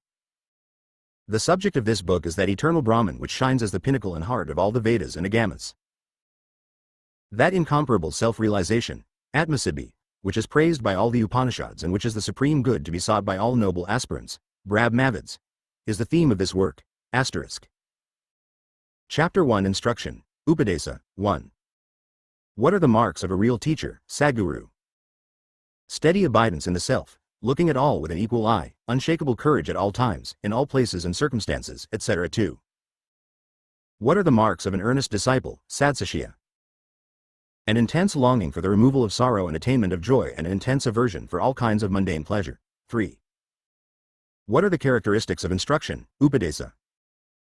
The word, Upadesa, means, near the place or seat, upa near, desa, place or seat. The Guru, who is the embodiment of that which is indicated by the terms Sat, Chit, and Ananda, existence, consciousness and bliss, prevents the disciple who, on account of his acceptance of the forms of the objects of the senses, has swerved from his true state and is consequently distressed and buffeted by joys and sorrows, from continuing so, and establishes him in his own real nature without differentiation. Spiritual instruction 47 Upadesa also means showing a distant object quite near. It is brought home to the disciple that Brahman, which he believes to be distant and different from himself, is near and not different from himself. 4. If it be true that the Guru is one's own self, Atman, what is the principle underlying the doctrine which says that, however learned a disciple may be or whatever occult powers he may possess, he cannot attain self-realization? Atma Siddhi. Without the grace of the Guru, although in absolute truth the state of the Guru is that of oneself, it is very hard for the self which has become the individual soul, Jiva, through ignorance to realize its true state or nature without the grace of the Guru. All mental concepts are controlled by the mere presence of the real Guru. If you were to say to one who arrogantly claims that he has seen the farther shore of the ocean of learning, or one who claims arrogantly that he can perform deeds which are well nigh impossible, yes, you learnt all that is to be learnt, but have you learnt to know yourself? And you who are capable of performing deeds which are almost impossible, have you seen yourself? They will bow their heads, in shame, and remain silent. Thus it is evident that only by the grace of the Guru and by no other accomplishment is it possible to know oneself. 5. What are the marks of the Guru's grace? It is beyond words or thoughts. 6. If that is so, how is it that it is said that the disciple realizes his true state by the Guru's grace? It is like the elephant which wakes up on seeing a lion in its dream. Even as the elephant wakes up at the mere sight of the lion, so too is it certain that the disciple wakes up from the 48 words of grace sleep of ignorance into the wakefulness of true knowledge through the Guru's benevolent look of grace. 7. What is the significance of the saying that the nature of the real Guru is that of the Supreme Lord, Sarveshwara? In the case of the individual soul which desires to attain the state of true knowledge or the state of Godhood, Ishwara, and with that object always practices devotion, the Lord, who is the witness of that individual soul and identical with it, comes forth, when the individual's devotion has reached a mature stage, in human form with the help of Sat Chit Ananda. His three natural features, and form and name, which he also graciously assumes, and in the guise of blessing the disciple, absorbs him in himself. According to this doctrine the Guru can truly be called the Lord. 8. How then did some great persons attain knowledge without a Guru? To a few mature persons the Lord shines as the light of knowledge and imparts awareness of the truth. 9. What is the end of devotion, bhakti, and the path o siddhanta, i.e., seva siddhanta? It is to learn the truth that all one's actions performed with unselfish devotion, with the aid of the three purified instruments, body, speech and mind, in the capacity of the servant of the Lord, become the Lord's actions, and to stand forth free from the sense of I and mine. This is also the truth of what the Seva Siddhantans call Parabhakti, supreme devotion, or living in the service of God, or Ipani Nitral. 10. What is the end of the path of knowledge, Jnana, or Vedanta? It is to know the truth that the I is not different from the Lord F. Ishwara, and to be free from the feeling of being the doer, Kartritva, Ahamkara. Spiritual Instruction 4911.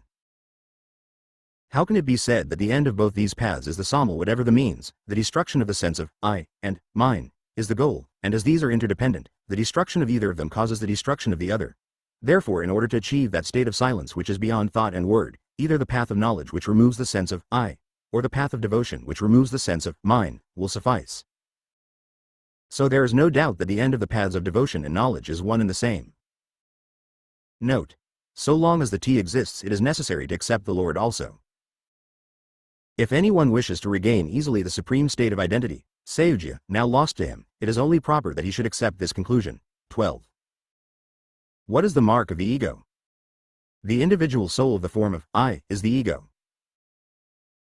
The self, which is of the nature of intelligence, Chit, has no sense of I, nor does the insentient body possess a sense of I, the mysterious appearance of a delusive ego between the intelligent and the insentient being the root cause of all these troubles. Upon its destruction by whatever means, that which really exists will be seen as it is.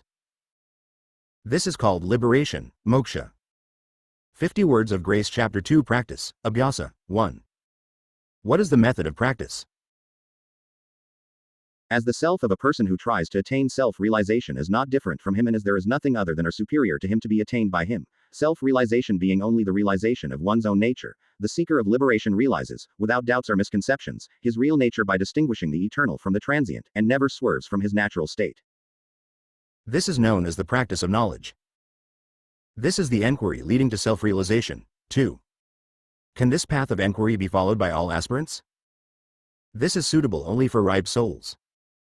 The rest should follow different methods according to the state of their minds. 3. What are the other methods? They are I. Stuti, E. Japa, E. Dhyana, IV. Yoga, V. Jnana, etc. I. Stuti is singing the praises of the Lord with a great feeling of devotion. E. Japa is uttering the names of the gods or sacred mantras like Om either mentally or verbally. While following the methods of Stuti and Japa, the mind will sometimes be concentrated, lit, closed, and sometimes diffused, lit, open. The vagaries of the mind will not be evident to those who follow these methods. E. Dhyana denotes the repetition of the names, etc., mentally, Japa, with feelings of devotion. In this method the state of the mind will be understood easily. For the mind does. Spiritual instruction 51 not become concentrated and diffused simultaneously. When one is in dhyana it does not contact the objects of the senses, and when it is in contact with the objects it is not in dhyana. Therefore those who are in this state can observe the vagaries of the mind then and there, and by stopping the mind from thinking other thoughts, fix it in dhyana. Perfection in dhyana is the state of abiding in the self, lit. Abiding in the form of that, tadakaranalai. As meditation functions in an exceedingly subtle manner at the source of the mind, it is not difficult to perceive its rise and subsidence. IV. Yoga. The source of the breath is the same as that of the mind. Therefore the subsidence of either leads effortlessly to that of the other.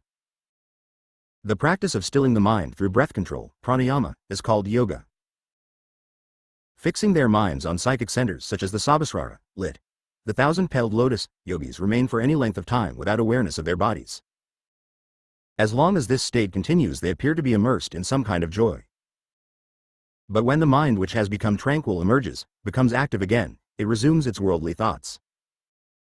It is therefore necessary to train it with the help of practices like dhyana whenever it becomes externalized. It will then attain a state in which there is neither subsidence nor emergence. Jnana is the annihilation of the mind in which it is made to assume the form of the self through the constant practice of dhyana or enquiry, vichara. The extinction of the mind is the state in which there is a cessation of all efforts. Those who are established in this state never swerve from their true state. The terms silence, mana, and inaction refer to this state alone. Note. 1. All practices are followed only with the object of concentrating the mind.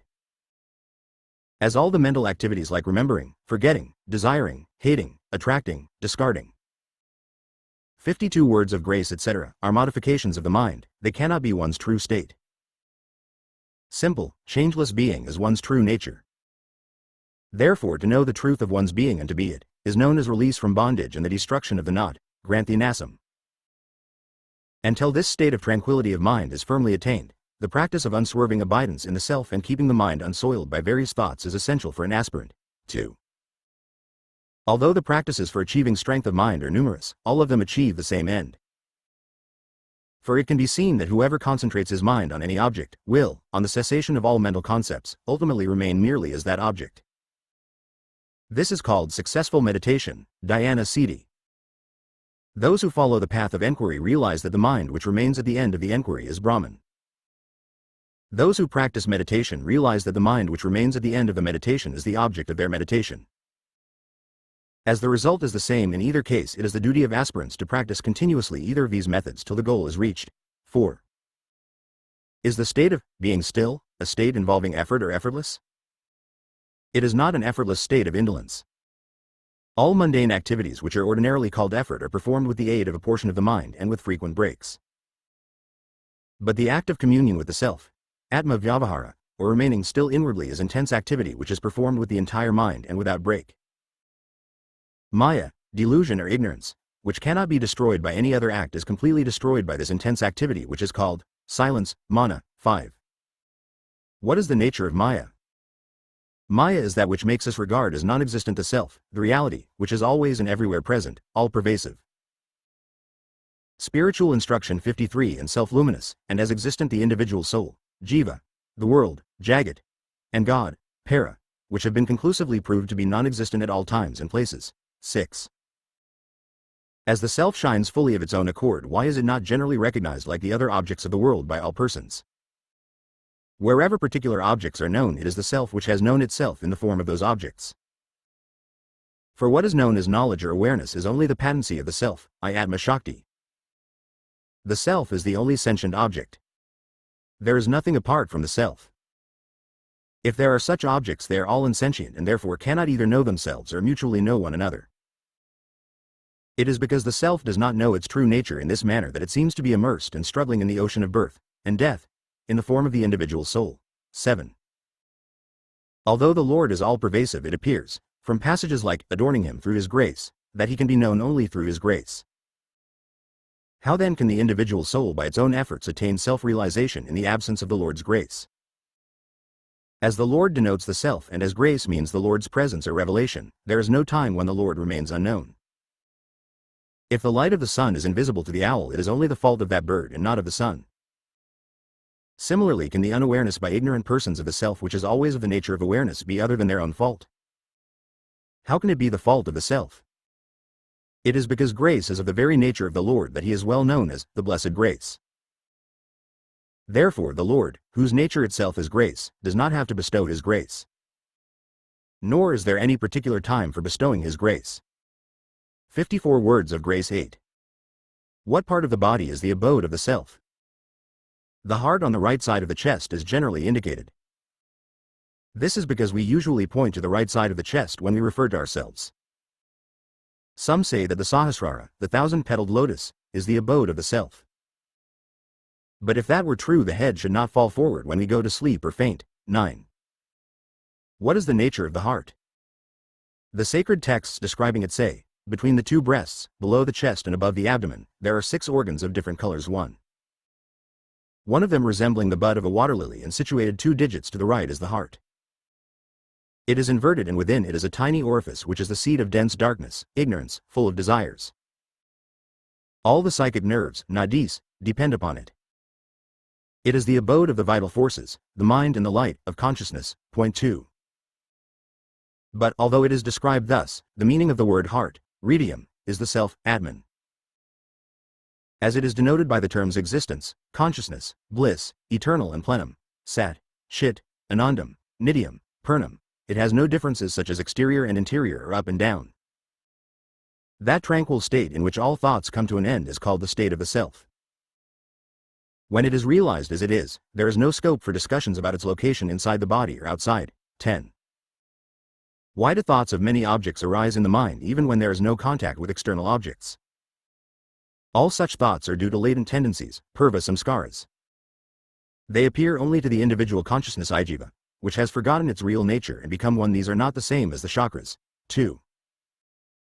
See Reality in 40 verses. Supplement, 18-19. Spiritual Instruction 55 Externalized. Whenever particular things are perceived, the enquiry, who is it that sees them, should be made. They will then disappear at once. 1. How do the triple factors, i.e., knower, known and knowledge, which are absent in deep sleep, samadhi, etc., manifest themselves in the self, in the states of waking and dreaming? From the self there arise in succession, Chittabhasa, reflected consciousness, which is a kind of luminosity, jiva, the individual consciousness, or the seer or the first concept, phenomena, that is the world. 12. Since the self is free from the notions of knowledge and ignorance, how can it be said to pervade the entire body in the shape of sentience or to impart sentience to the senses? Wise men say that there is a connection between the source of the various psychic nerves and the self, that this is the knot of the heart, that the connection between the sentient and the insentient will exist until this is cut asunder with the aid of true knowledge, that just as the subtle and invisible force of electricity travels through wires and does many wonderful things, so the force of the self also travels through the psychic nerves and, pervading the entire body, imparts sentience to the senses, and that if this knot is cut, the self will remain as it always is, without any attributes. 13. How can there be a connection between the self which is pure knowledge and the triple factors which are relative knowledge? This is, in a way, like the working of a cinema as shown in the next page. Just as the pictures appear on the screen as long as the film throws the shadows through the lens, so the phenomenal world. 56 words of grace. Cinema show self I, the lamp inside, the apparatus I, the self E, the lens in front of the lamp. H, the pure, sattvic, mind close to the self. E, the film which is a long series of separate photos. E, the stream of latent tendencies consisting of subtle thoughts. IV, the lens, the light passing through it and the lamp, which together form the focused light. IV, the mind, the illumination of it and the self, which together form the seer or the jiva. V, the light passing through the lens and falling on the screen. V, the light of the self emerging from the mind through the senses, and falling on the world. V, the various kinds of pictures appearing in the light of the screen. V, the various forms and names appearing as the objects perceived in the light of the world. V, the mechanism which sets the film in motion. V, the divine law manifesting the latent tendencies of the mind.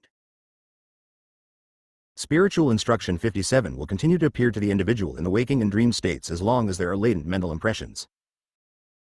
Just as the lens magnifies the tiny specks on the film to a huge size and as a number of pictures are shown in a second, so the mind enlarges the sprout-like tendencies into tree-like thoughts and shows in a second innumerable worlds. Again, just as there is only the light of the lamp visible when there is no film, so the self alone shines without the triple factors when the mental concepts in the form of tendencies are absent in the states of deep sleep, swoon and samadhi. Just as the lamp illumines the lens, etc., while remaining unaffected, the self illumines the ego. See Bhidabhasa, etc., while remaining unaffected. 14. What is dhyana, meditation? J. It is abiding as one's self without swerving in any way from one's real nature and without feeling that one is meditating. As one is not in the least conscious of the different states, waking, dreaming, etc., in this condition, the sleep, noticeable, here is also regarded as dhyana. 15.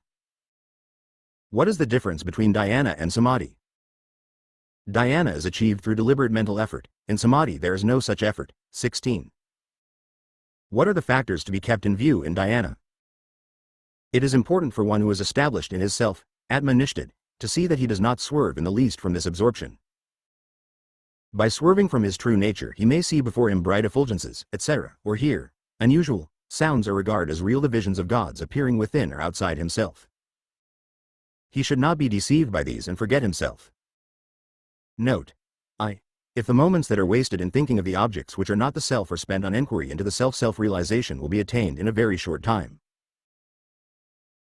58 words of grace, E. Until the mind becomes established in itself, some kind of bhavana, contemplation of a personified god or goddess with deep emotion and religious feeling, is essential. Otherwise the mind will be frequently assailed by wayward thoughts or sleep. Without spending all the time in practicing bhavanas like 7 a.m. Shiva, or 7 a.m. Brahman, which are regarded as nirgunopasana, contemplation of the attributeless Brahman. The method of inquiry into oneself should be practiced as soon as the mental strength which is the result of such upasana, contemplation, is attained. The excellence of the practice, sadhana, lies in not giving room for even a single mental concept. Vritti. 17. What are the rules of conduct which an aspirant, sadhaka, should follow? Moderation in food, moderation in sleep and moderation in speech. 1. 8. How long should one practice until the mind attains effortlessly its natural state of freedom from concepts, that is till the sense of I and mine exists no longer? 19. What is the meaning of dwelling in solitude, akanta vesa? As the self is all-pervasive, it has no particular place for solitude. The state of being free from mental concepts is called dwelling in solitude. 20. What is the sign of wisdom, viveka? Its beauty lies in remaining free from delusion after realizing the truth once. There is fear only for one who sees at least a slight difference in the Supreme Brahman. So long as there is the idea that the body is the self, one cannot be a realizer of truth, whoever he might be. Spiritual Instruction 59:21. If everything happens according to karma, prarabdha, the result of one's acts in the past, how is one to overcome the obstacles to meditation, dhyana? Prarabdha concerns only the outturned, not the interned mind. One who seeks his real self will not be afraid of any obstacle. 22. Is asceticism, sannyasa, one of the essential requisites for a person to become established in the self, ztmz nishta? The effort that is made to get rid of attachment to one's body is really towards abiding in the self. Maturity of thought and enquiry alone removes attachment to the body, not the stations of life, ashramas, such as student, brahmachari, etc. For the attachment is in the mind while the stations pertain to the body. How can bodily stations remove the attachment in the mind? As maturity of thought and enquiry pertain to the mind, these alone can, by enquiry on the part of the same mind, remove the attachments which have crept into it through thoughtlessness. But, as the discipline of asceticism, sannyasashrama, is the means for attaining dispassion, vairagya, and as dispassion is the means for enquiry, joining an order of ascetics may be regarded, in a way, as a means of enquiry through dispassion. Instead of wasting one's life by entering the order of ascetics before one is fit for it, it is better to live the householder's life. In order to fix the mind in the self which is its true nature, it is necessary to separate it from the family of fancies, sankalpas, and doubts, vikalpas, that is to renounce the family, samsard, in the mind. This is real asceticism. 23. It is an established rule that so long as there is the least idea of I am the doer, self-knowledge cannot be attained, but is it possible for an aspirant who is a householder to discharge his duties properly without this sense? As there is no rule that action should depend upon a sense of being the doer, it is unnecessary to doubt whether any action. 60 words of grace will take place without a doer or an act of doing. Although the officer of a government treasury may appear, in the eyes of others, to be doing his duty attentively and responsibly all day long, he will be discharging his duties without attachment, thinking, I have no real connection with all this money, and without a sense of involvement in his mind. In the same manner, a wise householder may also discharge without attachment the various household duties which fall to his lot according to his past karma, like a tool in the hands of another. Action and knowledge are not obstacles to each other. 24. Of what use to this family is a wise householder who is unmindful of his bodily comforts, and of what use is his family to him? Although he is entirely unmindful of his bodily comforts, if, owing to his past karma, his family have to subsist by his efforts, he may be regarded as doing service to others. If it is asked whether the wise man derives any benefit from the discharge of domestic duties, it may be answered that, as he has already attained the state of complete satisfaction, which is the sum total of all benefits and the highest good of all, he does not stand to gain anything more by discharging family duties. 25. How can cessation of activity, nivriti, and peace of mind be attained in the midst of household duties which are of the nature of constant activity? As the activities of the wise man exist only in the eyes of others and not in his own, although he may be accomplishing immense tasks, he really does nothing. Therefore his activities do not stand in the way of inaction and peace of mind. For he knows the truth that all activities take place in his mere presence and that he does nothing. Hence he will remain as the silent witness of all the activities taking place. Spiritual Instruction 61:26. Just as the sage's past karma is the cause of his present activities, will not the impressions, vasanas, caused by his present activities adhere to him in future? Only one who is free from all the latent tendencies, vasanas, is a sage. That being so, how can the tendencies of karma affect him who is entirely unattached to activity? 27. What is the meaning are greater than brahmacharya? Only enquiry into Brahman should be called brahmacharya. 28. Will the practice of brahmacharya, which is followed in conformity with the 4 orders of life, ashramas, be a means of knowledge? As the various means of knowledge, such as control of senses, etc., are included in brahmacharya, the virtuous practices duly followed by those who belong to the order of students, brahmacharans, are very helpful for their improvement. 29. Can one enter the order of ascetics, sannyasa, directly from the order of students, brahmacharya? Those who are competent need not formally enter the orders of brahmacharya, etc., in the order laid down. One who has realized his self does not distinguish between the various orders of life.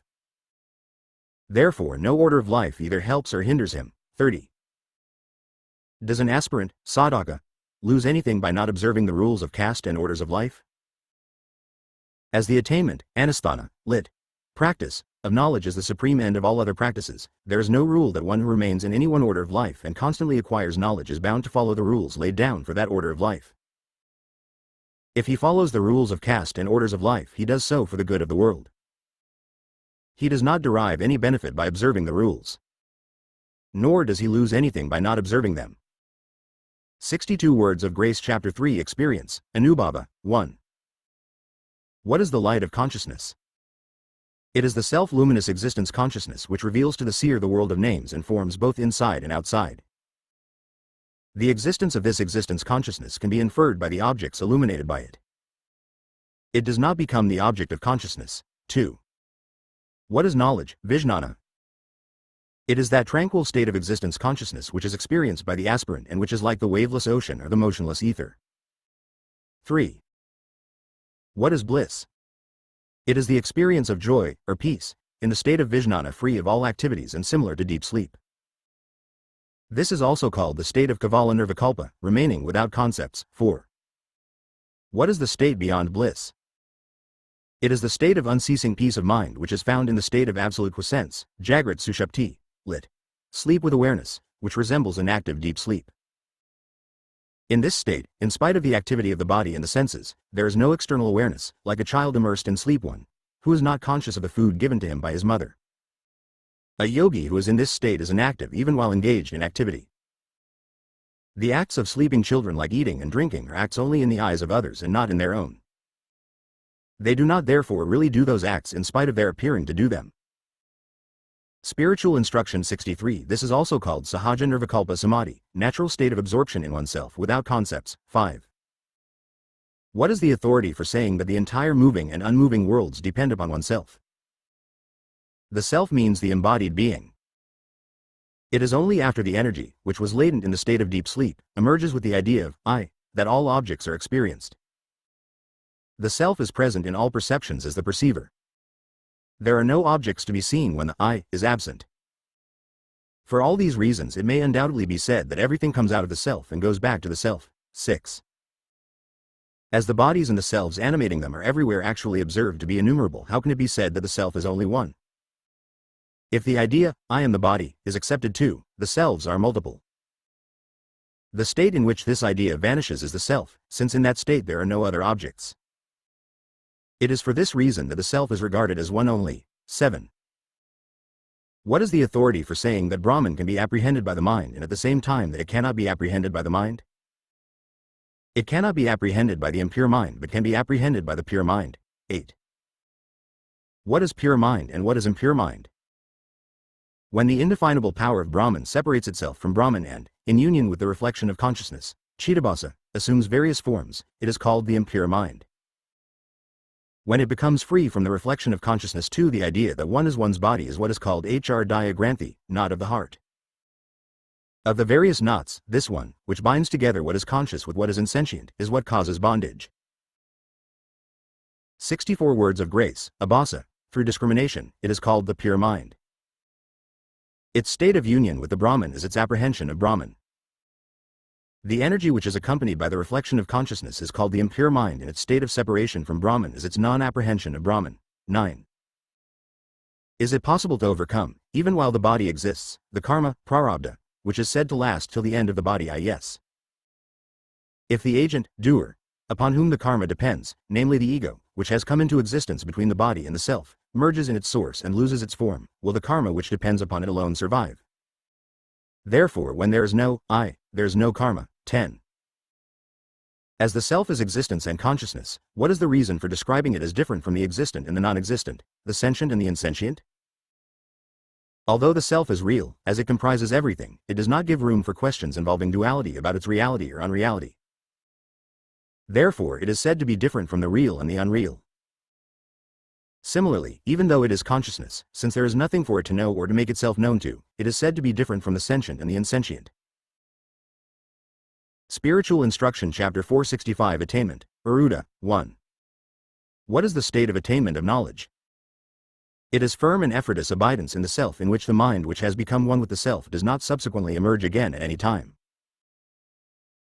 That is, just as everyone usually and naturally has the idea, I am not a goat nor a cow nor any other animal but a human, when he thinks of his body, so also when he has the idea, I am not the principles, tattvas, beginning with the body and ending with sound, nada, but the self which is existence, consciousness and bliss, the innate self-consciousness, Atma Prajna, he is said to have attained firm knowledge. 2. To which of the 7 stages of knowledge, J. Nanabu Mikas, * 1 2 3 4 5 6 7 does the sage, J. Anani, belong? He belongs to the 4th stage, 3. If that is so, why have 3 more stages superior to it been distinguished? The marks of the stages 4 to 7 are based upon the experiences of the realized person, Jivanmukta. They are not states of knowledge and release. So far as knowledge and release are concerned, no distinction whatever is made in these four stages. 1. The 7 jnana bhumikas are 1. Subhecha, the desire for enlightenment. 2. Vicharana, enquiry. 3. Tanumanasa, tenuous mind. 4. Sattvapati, self-realization. 5. Asamsakti, non-attachment. 6. Padartha bhavana, non-perception of objects. 7. Triyaga, transcendence. Those who have attained the last 4 bhumikas are called Brahmavid, Brahmavidvara, Brahmavidvarya and Brahmavidvaristha respectively. 66 words of grace 4. As liberation is common to all, why is the Varistha, lit. The most excellent, alone praised excessively? So far as the Varistha's common experience of bliss is concerned, he is extolled only because of the special merit acquired by him in his previous births, which is the cause of it. 5. As there is no one who does not desire to experience constant bliss, what is the reason why all sages, Jay and Anis, do not attain the state of Aristha? It is not to be attained by mere desire or effort. Karma, prarabdha, is its cause. As the ego dies along with its cause even in the 4th stage, bhumika, what agent is there beyond that stage to desire anything or to make efforts? So long as they make efforts they will not be sages, Jay and Anis. Do the sacred texts, Srutis, which specially mention the Varistha, say that the other 3 are unenlightened persons? 6. As some sacred texts say that the supreme state is that in which the sense organs and the mind are completely destroyed, how can that state be compatible with the experience of the body and the senses? If that were so, there would not be any difference between that state and the state of deep sleep. Further, how can it be said to be the natural state when it exists at one time and not at another? This happens, as stated before, to some persons according to their karma, prarabdha, for some time or till death. It cannot properly be regarded as the final state. If it could, it would mean that all great souls in the Lord, who were the authors of the Vedantic works, Jnana Granthas, and the Vedas, were unenlightened persons. If the supreme state is that in which neither the senses nor the mind exist and not the state in which they exist, how can it be the perfect state, paripuranam? As karma alone is responsible for the activity or inactivity of the sages, great souls have declared the state of sahaja nirvikalpa, the natural state without concepts, alone to be the ultimate state. Spiritual Instruction 67-7. What is the difference between ordinary sleep and waking sleep, Jagrat Sushupti? In ordinary sleep there are not only no thoughts but also no awareness. In waking sleep there is awareness alone. That is why it is called awake while sleeping, that is the sleep in which there is awareness. 8. Why is the self described both as the 4th state, Turiya, and beyond the 4th state, Turiyadita? Turiya means that which is the 4th. The experiencers, jivas, of the 3 states of waking, dreaming and deep sleep, known as Visva, Taijasa and Prajna, who wander successively in these 3 states, are not the self. It is with the object of making this clear, namely that the self is that which is different from them and which is the witness of these states, that it is called the 4th, Turiya. When this is known, the 3 experiencers disappear and the idea that the self is a witness, that it is the 4th, also disappears. That is why the self is described as beyond the 4th, Turiyadita. 9. What is the benefit derived by the sage from the sacred books, Srutis? The sage who is the embodiment of the truths mentioned in the scriptures has no use for them. 10. Is there any connection between the attainment of supernatural powers, siddhis, and liberation, mukti? Enlightened enquiry alone leads to liberation. Supernatural powers are all illusory appearances created by the power of Maya, Maya Shakti. Self-realization which is permanent is the only true accomplishment, siddhi. Accomplishments which appear and disappear, being the effect of Maya, cannot be real. They are accomplished with the object of enjoying fame, pleasures, etc. They come unsought to some persons through their karma. Know that union with Brahman is the real aim of all accomplishments. 68 words of grace. This is also the state of liberation, Aikya Mukti, known as union, Sayujya. 11. If this is the nature of liberation, moksha, why do some scriptures connect it with the body and say that the individual soul can attain liberation only when it does not leave the body? 1. It is only if bondage is real that liberation and the nature of its experiences have to be considered. So far as the self, Purusha, is concerned, it has really no bondage in any of the 4 states. As bondage is merely a verbal assumption according to the emphatic proclamation of the Vedanta system, how can the question of liberation, which depends upon the question of bondage, arise when there is no bondage? Without knowing this truth, to inquire into the nature of bondage and liberation is like inquiring into the non-existent height, color, etc., of a barren woman's son or the horns of a hare. 12. If that is so, do not the descriptions of bondage and release found in the scriptures become irrelevant and untrue? No, they do not.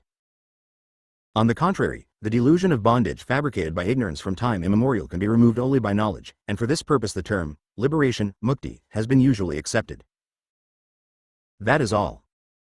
The fact that the characteristics of liberation are described in different ways proves that they are imaginary. 13. If that is so, are not all efforts such as study, hearing, reflection, etc., useless? No, they are not. The firm conviction that there is neither bondage nor liberation is the supreme purpose of all efforts.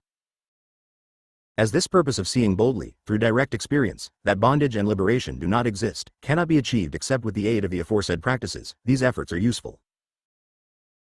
Spiritual Instruction 69:14. Is there any authority for saying that there is neither bondage nor liberation? This is decided on the strength of experience and not merely on the strength of the scriptures. 1. 5. If it is experienced, how is it experienced?